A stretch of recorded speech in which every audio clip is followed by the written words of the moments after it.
Well, with that recording, you get the classic, or one of the classic John Coltrane quartets with Red Garland there with his big chord solo, and in hearing Paul Chambers play some arco bass, playing with the bow. And then Art Taylor, whom you're always describing as the guy you call when you've got the fastest tempos, but here he is doing a very slow tempo. So our next cut is, well, a pretty famous song. Maybe the most famous of all the songs we're going to hear. I thought we were going to do something I dreamed last night next. We're going to do Stardust next? Yeah, no, I'm getting ahead of myself. Yeah, cut number 7, Something I Dreamed Last Night from Coltrane's album Bahia. And this is a song written by Sammy Fain, Jack Yellen, and Herb Madison. And Fain wrote numerous classic songs for Broadway and composed music for more than 30 films and songs, including classic Disney films and films like The Incredible Mr. Limpet. If you remember, Don Knotts turns into an animated fish. Oh my God. But he wrote songs like Love is a Many Splendored Thing. Right. That Old Feeling, Let a Smile Be Your Umbrella. So he's one of the classic songwriters.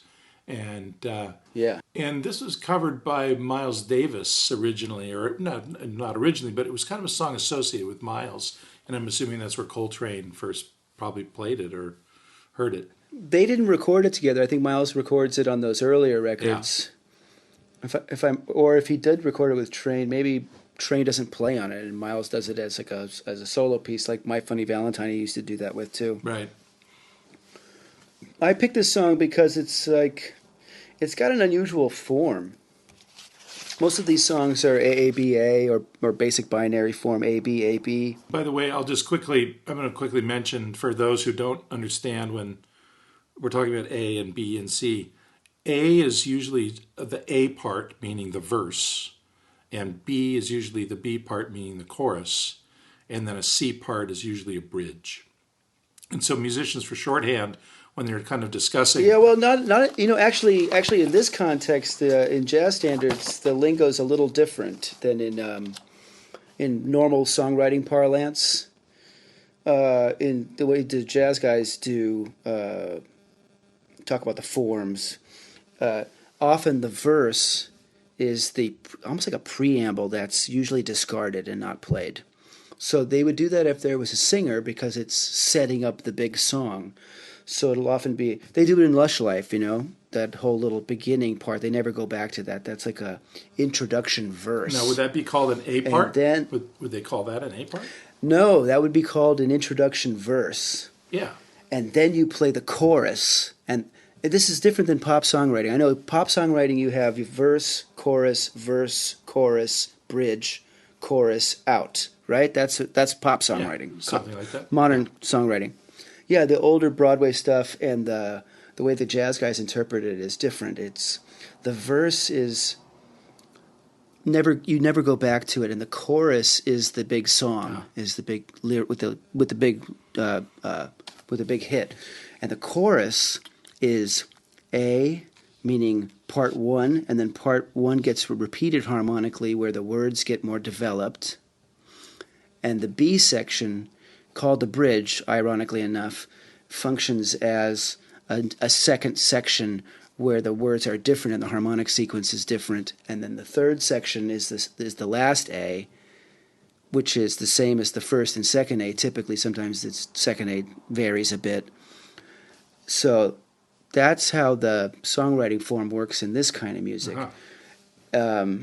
Right, so you would play AABA, meaning that you're playing one section, same section again, bridge, and then that first section once again. That's 32 bars, the standard 32-bar song form, AABA. And the other most typical form for music from this time, after the setup preamble verse, is the big chorus. And the chorus isn't AABA, it's ABAB. And sometimes people call it ABAC because the very last section will be so different than the first B that they want to call it A, B, A, C. I personally like to call it A, B, A, B because it's a binary form, and that helps me keep my mind together on it. But I always change the rules on what other people insist upon anyways. Right. So this song's unusual in that it does A, B, A, as you would expect, but then it launches off into yet another B, and then a C, and then a D, and then it's out. So like maybe it's because it's so in service to the original lyrics that there was no way to truncate it at all. You know, you had to, once you started it, you had to do the lyrics clear to the end, even if it's instrumental. Sometimes it's like that. Now, would you organize those sections by the repeat of the chord patterns within that section? Yeah, that's yeah. So let's say an A part has a chord structure. You wouldn't call C part different, even if you were doing something different musically. If it had the exact same chord structure as A, you'd call it another A, right? Of course, yes, yeah. That's what's really forcing your hand to call it by a different name. But typically in these kind of tunes, you'll have this older songwriting form, you'll have the hook of the song, the lyric, repeated maybe at the beginning of the A section or the end of the A section. Then you repeat it at the end of the second A section. Bridge, new material. It's a sort of antidote to all your problems that were, discussed in the first section of the song. And now we have the opposite, or, the material changes.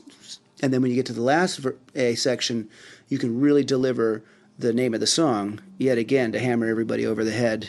Buy my record, make me a millionaire. Right. Okay. So let's listen to Something I Dreamed Last Night. Off and out. This is also really, yeah. Sorry, this is also really like stretched out and ultra mellow. Yeah. And it's off John Coltrane album called Bahia.